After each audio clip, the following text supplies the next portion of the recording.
इस एपिसोड की शुरुआत होती है और हम देखते हैं एरन को, जो कि अपने ड्रैगन के साथ होता है और कहता है कि लगता है उन बूढ़े लोगों से बदला लेने का समय हो चुका है।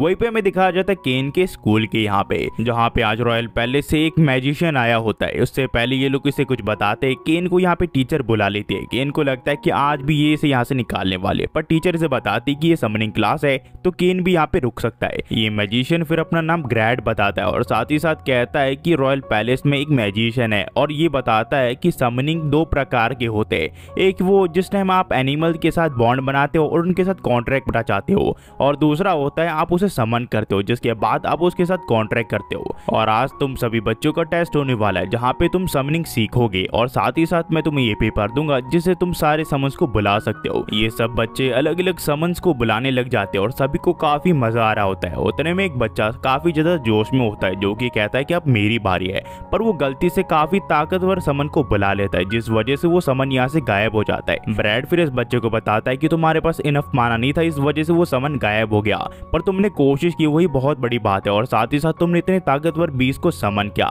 जिसके बाद ये कहता है कि अब केन तुम्हारी बारी है। तो केन अपने पेपर के साथ एक खुली जगह पे आ जाता है और सोचता है कि क्या होगा अगर पिछली बार की तरह एक ताकतवर समन यहाँ पे आ जाए। पर जो ब्रैड है वो उसे कहते हैं कि चिंता करने की कोई जरूरत नहीं। इसी वजह से जो केन है वो बेफिक्र हो जाता है और यहाँ पे समन कर लेता है। पर यहाँ पे काफी ताकतवर रोशनी आती है जिसके बाद हम देखते हैं यहाँ पे एक डीमन आ जाता है जो कि अपने आप को प्रिंस ऑफ डार्कनेस कहता है। वो सोचता है आखिरकार ये लड़के ने मुझे कैसे समन किया, मैं प्रिंस ऑफ डार्कनेस हूँ। उतने में यहाँ पे केन एक लाइट जला देता है जिस वजह से किसी को भी कुछ दिख नहीं रहा होता है। केन फिर सोचता है ये एक डीमन है, इसका मतलब कहीं ये एरन के साइड से तो नहीं है। उतने में डीमन कहता है कि वो तुम ही हो जिसने मुझे समन किया था। तो केन कहता है कि हाँ, जिसके बाद ये केन की स्टेटस चेक करने लग जाता है। केन को ये पता चल जाता है। कुछ देर बाद ये आदमी केन के सामने झुक जाता है और कहता है कि मेरी रूडनेस के लिए मुझे माफ करना, मैं आपको अपने मास्टर के तौर पर मानता हूं, आप मेरे साथ कॉन्ट्रैक्ट बना सकते हो। तो केन कहता है कि इसकी कोई जरूरत नहीं है। ये अपना नाम सेद बताता है और कहता है कि मुझे खुशी होगी आपका एक समन बनते हुए।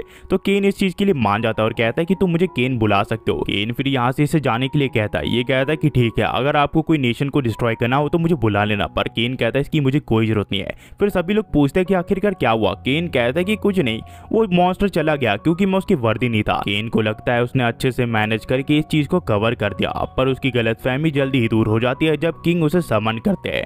यहाँ पे केन को लगता है कि सारा भांडा फूट गया। किंग फिर से पूछते हैं कि मैंने सुना है तुमने क्लास के दौरान एक बड़े से समन को बुला लिया था। तो यहाँ पे ये कहता है कि दरअसल सच्चाई ये है। तो ये कहते हैं कि केन सच बताओ। तो केन कहता है वो अपने आप को प्रिंस ऑफ डार्कनेस कहता है और वो एक डीमन है। तो केन कहता है ये तो ठीक है, मुझे ये बताओ कि क्या हुआ, तुमने उसे वापस भेज दिया ना। केन कहता है कि नहीं, मैं उसके साथ एक कॉन्ट्रैक्ट में हूँ। पर जो किंग है वो कहता है कि केन तुम्हें पता है ना, अगर उसने अपने ऊपर सेल्फ कंट्रोल नहीं किया तो वो पलक झपकते ही हमारे रॉयल कैपिटल को डिस्ट्रॉय कर देगा, उसकी इतनी ताकत होती है। पर केन कहता है कि मैंने उसके ऊपर अपने मैजिक सर्कल को अप्लाई किया है तो वो शायद से ऐसा नहीं करेगा। तो यहाँ पे जो ब्रैड है वो पूछता है आखिरकार तुम्हारे अंदर कितना माना भरा हुआ है केन। तो किंग इसे बताते हैं इसे फर्स्ट किंग ने ट्रेन किया था कि अपने मैजिक को इंक्रीज कर सके। जिसके बाद जो किंग है वो केन को अपना स्टेटस दिखाने के लिए कहते हैं ताकि उन्हें भी पता चल सके कि वो कितना ताकतवर है। पर ये ब्रैड को कहते हैं कि यहाँ पे जो भी तुम देखोगे वो बाहर नहीं जानी चाहिए वरना तुम्हें मार दिया जाएगा। केन फिर अपनी स्टेटस दिखाता है।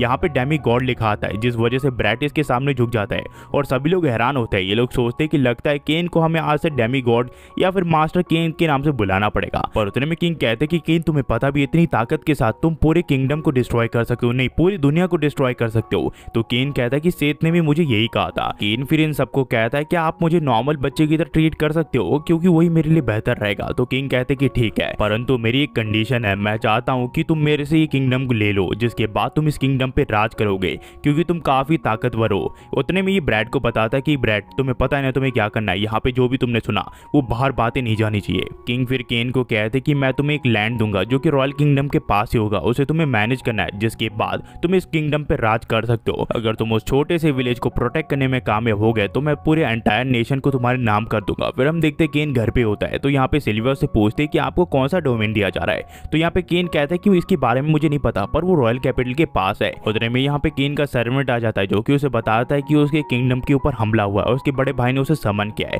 केन अपने बड़े भाई से मिलने के लिए जाता है जिसके बाद ये उसे बताता है कुछ महीने से फॉरेस्ट ऑफ मॉन्स्टर की वहाँ पे काफी हलचल हो रही है। तुमने पिछले हादसे के बारे में तो सुना ही होगा जो कि डिकेड्स पहले हुआ था। वो मॉन्स्टर बेकाबू हो गए थे और हमारी सिटी के ऊपर हमला कर दिया था। लगता है वो दोबारा से कॉन्फ्लिक्ट पे उतर आए हैं, इसका मतलब वो हमारी सिटी को तबाह करना चाहते हैं। मैंने फादर से बात करके रॉयल किंगडम के काफी ताकतवर एडवेंचर को यहाँ पे बुला लिया ताकि वो फॉरेस्ट के मॉन्स्टर को कंट्रोल में रख सके, पर वो मॉन्स्टर काफी ताकतवर है, इस वजह से सारे एडवेंचरर्स काफी घायल हो चुके हैं। तो केन कहता है कि ठीक है, मैं वहाँ पे जाके देखूंगा, पर ये कहता है कि अभी तुम बच्चे हो, तुम वहाँ नहीं जा सकते। पर केन दिखाता है कि मैं ए रैंक का एडवेंचरर हूँ, तुम्हें चिंता करने की कोई जरूरत नहीं है। तो ये कहता है कि मैं तुम्हें मुसीबत में डाल रहा हूँ, पर तुम्हारी हेल्प के लिए शुक्रिया।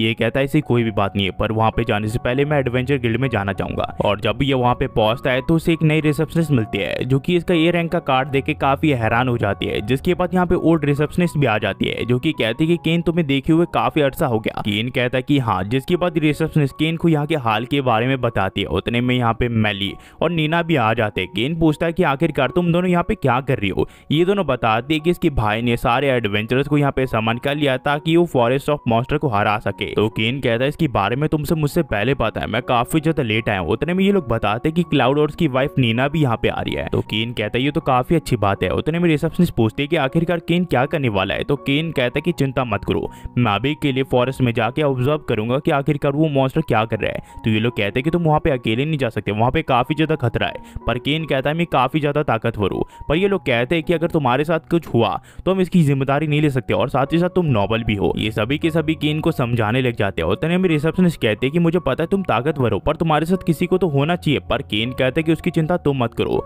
मेरे पास कोई एक अकेला पर्सन नहीं है, मेरे पास काफी ताकतवर पर्सन है। फिर हम देखते हैं केन यहाँ पे अपने समन्स को बुला लेता है और कहता है कि हमें पूरे जंगल की तलाशी लेनी है। केन फिर यहाँ पे काफी सारे मॉन्स्टर को मारने लग जाता है, पर केन को अब तक वो सोर्स नहीं मिल रहा होता है जिसने इन सारे मॉन्स्टर को भड़काया होता है। साथ ही साथ इसे रियलाइज हो जाता है ये सारे मॉन्स्टर इस फॉरेस्ट के हिसाब से काफी ताकतवर है। तो इस सोर्स को ढूंढने के लिए ये यहाँ पे सेठ को बुला लेता है। सेठ कहता है कि मैं आपकी क्या मदद कर सकता हूँ मास्टर केन। केन कहता है ये सब करना बंद करो और मैं चाहता हूँ तुम इस चीज का पता लगाओ आखिरकार ये सारे मॉन्स्टर इतने गुस्से में क्यों है। तो ये कहता है कि मुझे एक स्ट्रॉन्ग बीइंग का यहाँ पे होने का एहसास हो रहा है, वो इतना ताकतवर है जो कि सारे मॉन्स्टर को इन्फ्लुएंस कर रहा है और काफी सारे मॉन्स्टर उसकी पावर से अट्रैक्ट हो रहे हैं। काफी सारे मॉन्स्टर यहाँ पे मेरे होमलैंड के भी है। तो केन कहता है ये तो काफी बुरा होगा अगर इन सारों ने मिलकर मेरी सिटी के ऊपर हमला कर दिया। फिर केन इसे कहता है कि मैं चाहता हूँ तुम इस चीज की इन्वेस्टिगेशन करो और उस मॉन्स्टर को ढूंढ निकालो। तो ये कहता है अगर आपकी यही इच्छा है तो मैं आपको अपने साथी से मिलवाना चाहूंगा। ये बूढ़ा आदमी सेठ का बटलर होता है। जिसके बाद ये बूढ़ा आदमी पूछता है आखिरकार आपने मुझे यहाँ पे क्यों बुलाया। सेठ इसे बताता है जो तुम्हारे सामने खड़ा है वो मेरा नया मास्टर है। ये बात सुन के ये बटलर केन के सामने झुक जाता है, पर केन कहता है मैं चाहता हूँ इस चीज की तुम इन्वेस्टिगेशन करो। तो ये बूढ़ा आदमी कहता है कि चिंता मत करिए, अगर आपकी यही इच्छा है तो ठीक है। पर उतने में हम देखते हैं यहाँ पे काफी सारे मॉन्स्टर तबाही मचाने लग जाते हैं पूरे फॉरेस्ट में। तो केन यहाँ पे एक रेड ड्रैगन को मार गिराता है। ये इतनी जल्दी होता है कि रेड ड्रैगन को एहसास नहीं होता कि उसे केन ने मार गिराया। तो यहाँ पे बटलर फिर पूछता है क्या इन्हीं गॉड ने चुना है और इतनी ताकत क्या गॉड ने नहीं दिया। तो ये कहता है कि हाँ।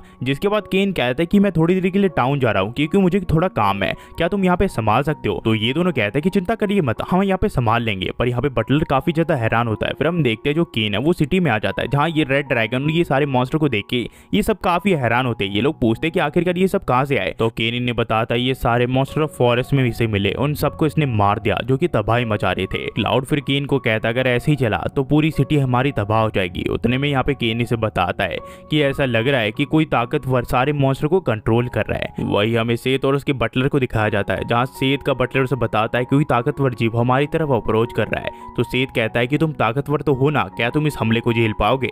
तो बटलर कहता है कि आप चिंता मत करिए, मैं काफी दिन से लड़ा नहीं हूँ पर मैं काफी ताकतवर हूँ। और यहाँ पे एरन को भी इस चीज का एहसास हो जाता है कि कुछ लोग इसकी तरफ हमला करने के लिए आ रहे हैं। पर ये जब देखता है इन्हें गौर से तो इसे पता चलता है ये गॉड के फॉलोवर्स नहीं है। पर जब सेठ एरन के यहाँ पे आता है तो वो देखता है यहाँ पे काफी बड़ी मॉन्स्टर की आर्मी होती है। तो यहाँ पे ये इसे केन को बताने के लिए आ जाता है। केन कहता है अगर ऐसा ही है तो हमें जल्दी वहाँ पे जाना पड़ेगा ताकि सारे मॉन्स्टर को हम हरा सके। केन फिर क्लाउड और उसके साथियों को कहता है वो जब तक यहाँ पे नहीं है वो चाहता है पूरी सिटी की वो लोग प्रोटेक्शन करे। उतने में यहाँ पे टिफाना भी आ जाती है जो कि यहाँ पे केन को देख के काफी ज्यादा एक्साइटेड हो जाती है और उसे गले लग जाती है। यहाँ पे टिफाना काफी दिनों से केन से मिली नहीं होती है, इसी वजह से वो उसे बात करना चाहती है। पर केन उसे पूछता है आखिरकार तुम यहाँ पे क्या कर रही हो। तो ये बताते कि हमारे सारे साथियों को यहाँ पे बुला लिया है फॉरेस्ट ऑफ मॉन्स्टर से लड़ने के लिए। केन फिर से कहता है ये फॉरेस्ट ऑफ मॉन्स्टर से लड़ने के लिए जा रहा है, पर वो चाहता है कि टिफाना यहाँ पे रुक के उसकी फैमिली और उसके दोस्तों की प्रोटेक्शन करे। तो टिफाना इस चीज के लिए मान जाती है। फिर हम देखते हैं जो केन है वो यहाँ पे किस तरह उस जगह तक पहुंच जाता है, पर ये लोग देखते हैं कि बटलर के ऊपर एक मॉन्स्टर हमला करने वाला होता है, पर केन यहाँ पे वक्त पे आके इसकी जान बचा लेता है। जिसके बाद ये लोग देखते हैं कि यहाँ पे एरन की आर्मी काफी बड़ी हो चुकी होती है, जो कि काफी ताकतवर लग रही होती है। वहीं पे एरन कहता है कि लगता है गेम को शुरू करने का समय हो चुका है, और यहाँ से जो कहानी वो टू भी कंटिन्यू हो जाती है। मुझे पता है मैं काफी जल्दी अपलोड कर रहा हूँ, आज बस कर लो भाई, देखना है देख लो, जल्दी देख लो, क्योंकि भाई बहुत जल्दी एक्सप्लेन किया मैंने। एडिटिंग मैंने 10 मिनट में की, उसके बाद मैंने जल्दी से एक्सप्लेन करने की कोशिश की आपको कैसी लगी कहानी, और मैंने काफ़ी अच्छे से एक्सप्लेन किया है गाइस, ये जल्दीबाजी में नहीं किया है। आपको कैसी लगी कहानी आप कमेंट में बताना मत भूलना, और thanks for watching guys, next video में मिलते हैं।